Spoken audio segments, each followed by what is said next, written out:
পিতা গো, তব চরণে প্রণাম। আশীর্বাদ করি পুত্র। আজকে শুভ দিনে শুভ লগ্নে তুমি আমায় কেন ডেকেছো পিতা? সত্যই বলেছ পুত্র, সত্যই বলেছ। এই শুভ দিনের শুভক্ষণে আমি তোমায় কেন ডেকেছি আমার কাছে, আমি যদি প্রকাশ করে তোমায় না বলি তুমি বুঝবে কি করে পুত্র? তবে শোনো পুত্র শোনো, আজ হচ্ছে তোমার শুভ পরিণয়ের দিন। আজ হচ্ছে আমার জয় পরাজয়ের নিশি। তাই তো আজকের নিশিতেই আমি কি করব জানিস? আমি নিজ হস্তে তোকে বরবেশ ধারণ করিয়ে দেব আর নিয়ে যাব কোথায় জানিস? ওই উজানি নগরে বিবাহের কারণে। কি বলছেন পিতা? আপনি আমাকে নিজ হস্তে বরবেশে সাজিয়ে দেবেন? হ্যাঁ পুত্র। তা তো আমার সৌভাগ্য পিতা। আমি আমার ছয়টি বৌদির কাছে গিয়েছিলাম পিতা, কেউ আমাকে সাজিয়ে দেয়নি পিতা। লখাই, আজ তুমি যখন আমায় সাজিয়ে দেবে পিতা, তাহলে বেশ তুমি আমায় সুন্দর করে সাজিয়ে দাও পিতা। বেশ লখাই বেশ, চিন্তা করিস না বাবা, চিন্তা করিস না। আমি চম্পলার অধীশ্বর চাঁদ সদাগর বেঁচে থাকতে তোর কোনো আমি ক্ষতি হতে দেব না। আয় পুত্র আয়, আমি নিজ হস্তে তোকে মালা পরিধান করে দিই। তাই ওই না চলো রে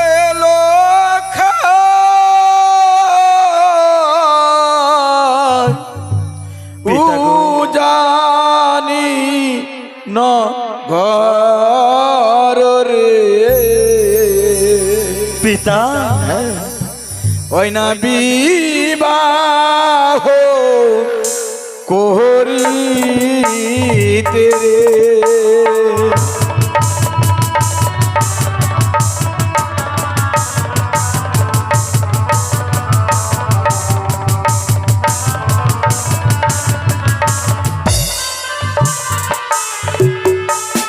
মালাই মালা পহর এলো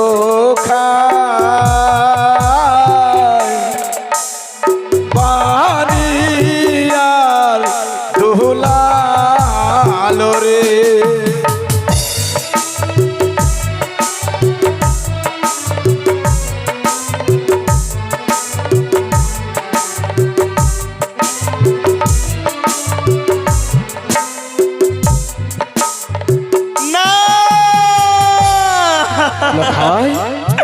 না পিতা না, এই মালাখানা আমায় পরিধান করাবে না পিতা। এই মালাখানা দেখে যাবার বিশেষ ভয় হয় পিতা। মালা না পরায় পিতা সদা গড় গো,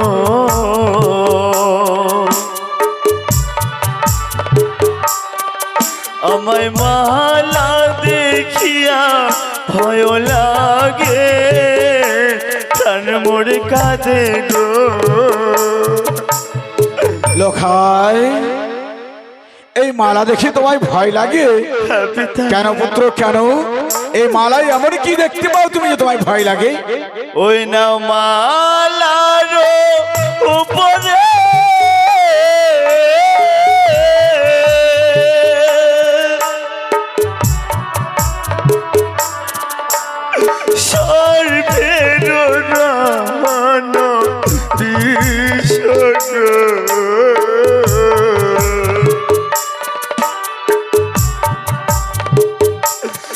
আমার গলা জ্বলিয়া মরে যাবে।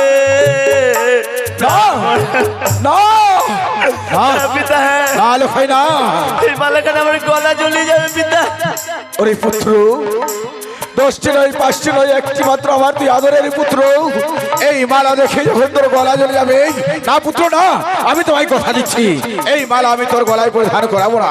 এই মালা আমি এই মায়ের মন্দিরে রেখে দিলাম। বেশ পিতা, তাই হবে। কিন্তু পুত্র পিতা গো, তুমি যখন মালা পরবে না, বেশ তবে এসো পুত্র এসো, আমি নিজ হস্তে এই মুকুটখানা তোর মস্তকে পরিয়ে দেব আর চন্দনে সাজিয়ে দিয়ে তোকে নিয়ে চলে যাবো জানি নগরে। ও গলায় মা, ও মাথায় মুকুট পারো পহরো রেলো খা বানি আর দুলালো রে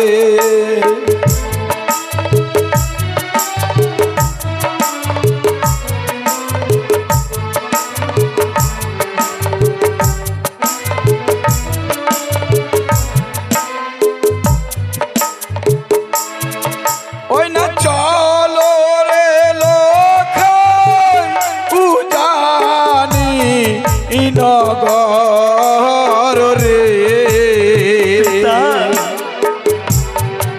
ওই না বিবাহ করিতে রে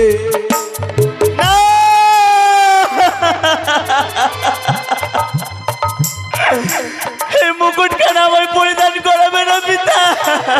লখাই এই মুকুট কেন দেখে যে আমার ভয় হয় পিতা? এই মুকুট কেন আমায় পরিধান লখাই লখাই এই মুকুট দেখে তোকে ভয় লাগে বলতে পারিস লখাই বলতে পারিস এই মুকুট দেখে তোকে কেন ভয় লাগে?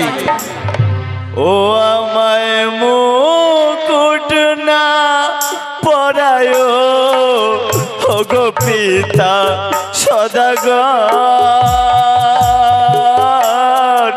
আমায় মুকুট দেখিয়া ভয় লাগে তার মোরে কাঁদে গো।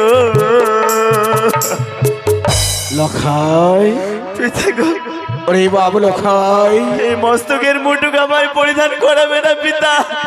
এই মকর দেখে তোকে বড্ড ভয় লাগে হ্যাঁ পিতা। বলতে পারিস লখাই বলতে পারিস এই মকুর দেখে তোকে কেন ভয় লাগে তুই বলতে পারিস? ওই না মুকুটের ওপরে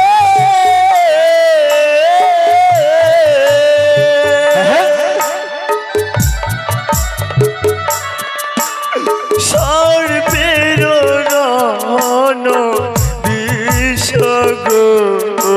লখাই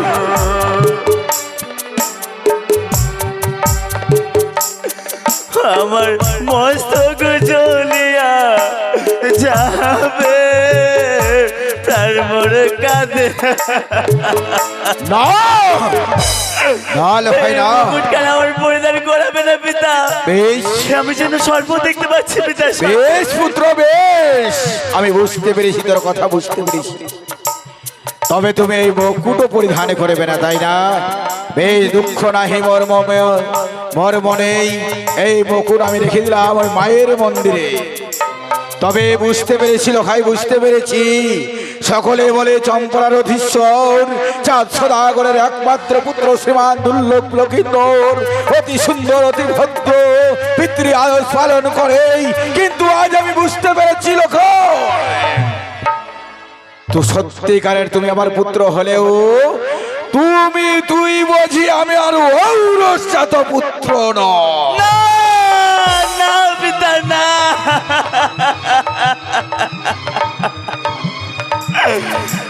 আমার মাথাকে এত বড় কলঙ্কর দাগ দিবে না পিতা।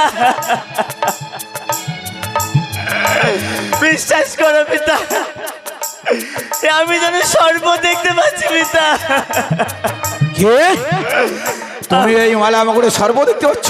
হ্যাঁ পিতা। বুঝেছি বুঝেছি বুঝেছি পুত্র বুঝেছি এতক্ষণে আমি বুঝতে পেরেছি ও দূর হতে কানের অনুচর ওই তোর তীব্র মুখের ভালা হলবি এই মাল্য মুকুটের মধ্যে প্রদান করেছে, তাই বুঝি মাল্য মুকুট দেখে তোকে ভয় লাগে। আমারও কাছে বিমাতার দেওয়া রয়েছে হেমতাল যষ্টি, দেখি কানি ওই হলা হলবি কেমন করে মাল্য মুকুটে প্রদান করতে পারে।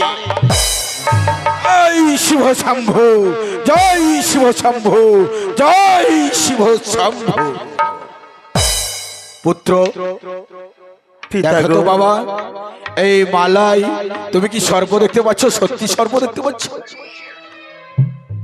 সর্প না পিতা, এই মালাখানায় যে আমি কোনো সর্প দেখতে পাচ্ছি না পিতা। সত্যই বলেছ পুত্র সত্যই বলেছ এই মালাই কোনো সর্প নেই, এই মালার মধ্যে রয়েছে অনেক মূল্যবান মূল্যবান রত্ন দিয়ে তৈরি, তো তাই সেগুলো ওই লাইটের আলোতে ঝিকিমিকি করছে পুত্র, বুঝতে পেরেছো? সত্য পিতা। এসো পুত্র এসো, আমি নিজ হস্তেই তোর মস্তকে আমি এই মালা পরিধান, মস্তকে মাল্য মুকুট পরিধান করিয়ে দিই।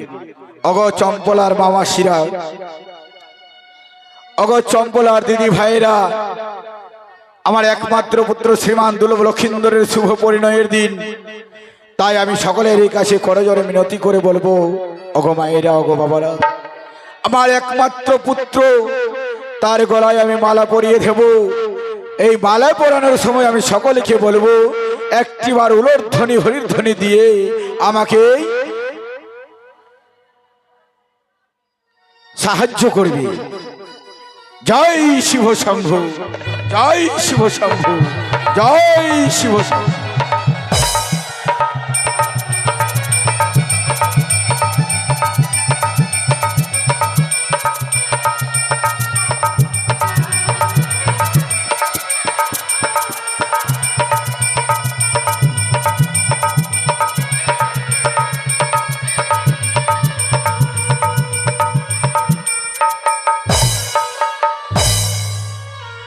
অরে পুত্র লখাই, আয় বাবা, আয়, উঠে আয়।